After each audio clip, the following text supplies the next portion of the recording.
Alright, Exodus 16 through 20. So now they've encamped and had the bitter water, and the bitter water made sweet. And God telling them if they do what's right in His eyes, that they won't have the diseases and the things that happened to the Egyptians happen to them. So now they took their place, and the congregation was hungry, and they murmured against Moses and Aaron in the wilderness because they was hungry. So then,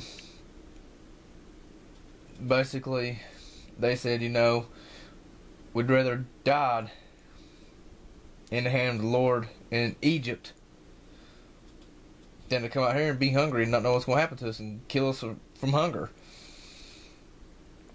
So then God made it rain manna on the ground, the bread, and they supposed to gather it up for 6 days, and the 7th day they stay in the house.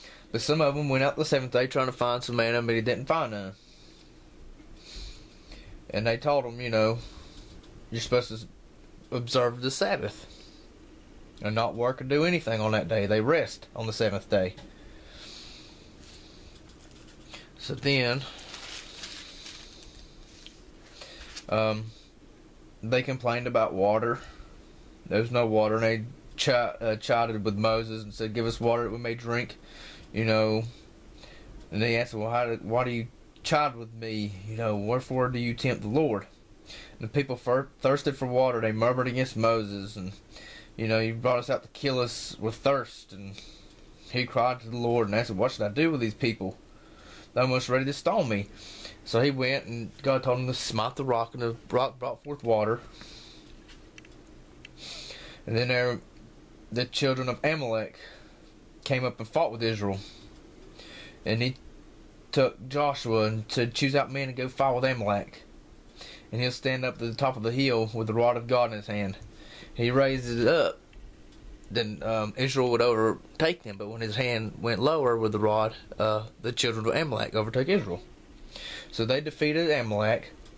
And the Lord said to Moses, "Write this for a memorial in a book and rehearse it in the ears of Joshua, for I will utterly put out the remembrance of Amalek from under heaven." And because the Lord has sworn that the Lord will have war with Amalek from generation to generation. Amalek is a descendant of Esau, Israel's brother. So then they was going along, and then Moses was judging the people and saying all this stuff to them. His father-in-law came, Jethro, the priest of Midian, and he took Zipporah, Moses' wife, and his sons back to her and stuck to him. One name was Gershom, and the other one was Eleazar.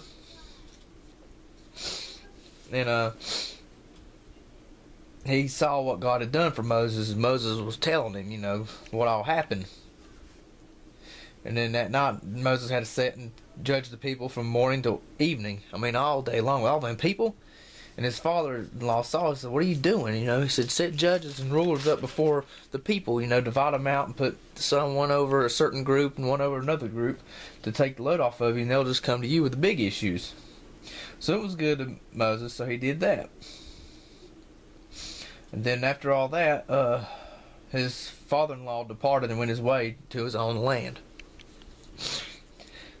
He saw God's work and what God did for Moses. And he was a priest of another religion. Just because two people have two different faiths doesn't mean you can't have respect for each other and have a mutual respect and not look down on each other. Because, that was his father-in-law.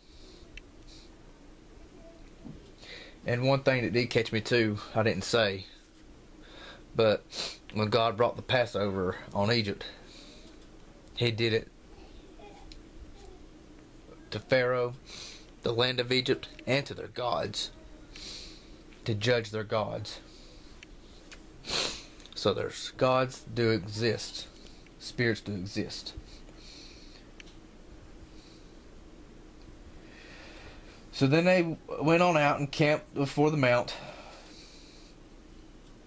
And Moses went up to God, and the Lord called him out of the mountain and telling him what to say to the children of Israel, that they've seen what he did to the Egyptians, how he buried them on eagle's wings, and how he brought them to himself. He wanted them to keep their covenant, and they will be a particular treasure unto him above all people on the earth. For all the people on earth is his, but Israel will be a particular treasure to God. There'll be a kingdom of priests in the holy nation. And Moses told him what the Lord said. He said they'll come to him in a thick cloud, that they'll hear him speak with him and believe him forever. And then Moses told the people, and he told them to make ready for the third day, and they set borders around the mount so they get close, because if they got too close and touched the mount, then they would die, because God's power is so strong. And then Moses went down and told them, and they had to wash their clothes and be ready on the third day. They had to sanctify themselves, be clean. Then that came to pass on the third morning, there was thunders and lightnings and a thick cloud on the mount, and the voice of a trumpet exceedingly loud, and all the people that was there trembled. And the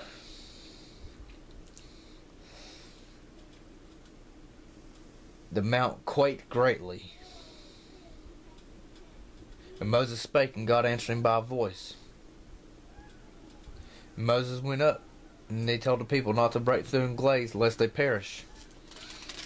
They didn't want them to look at it, because they'd perish.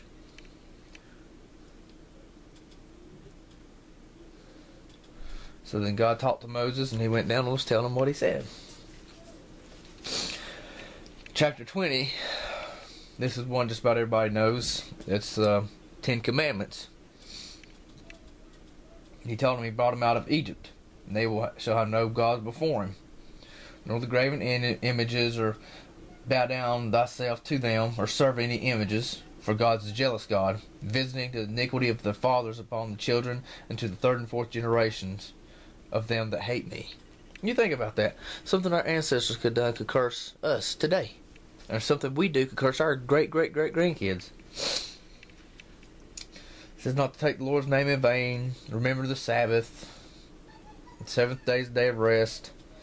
Honor your parents. Don't commit adultery. Don't steal. Don't lie about your neighbor. Don't want. Do not covet your neighbor's house, or his wife, or what he has.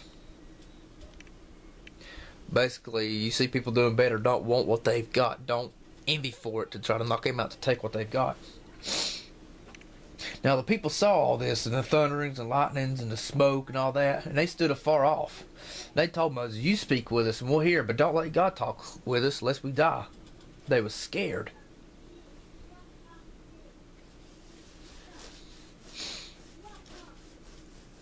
And he's basically telling Moses, don't make no gods out of stone. Don't worship other gods, and when you make an altar, make it out of pure stone. Don't get something and build it with your hands or tools, or it'll be defiled. Now, these people physically saw God's power, and yet they fell.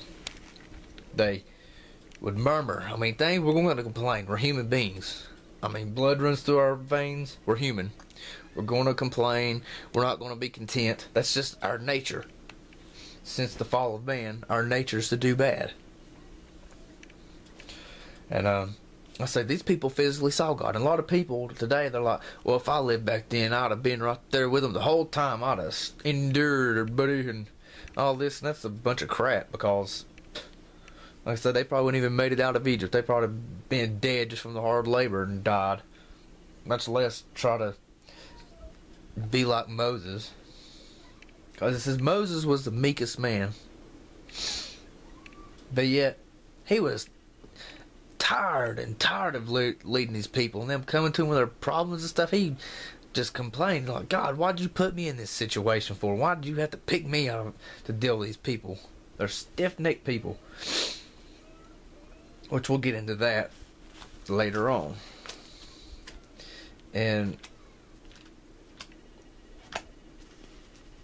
But it's proof that people will fall. And they will, even though these people looks like seen God, they seen His power, physically seen His power, they fell. That is Exodus 16 through 20.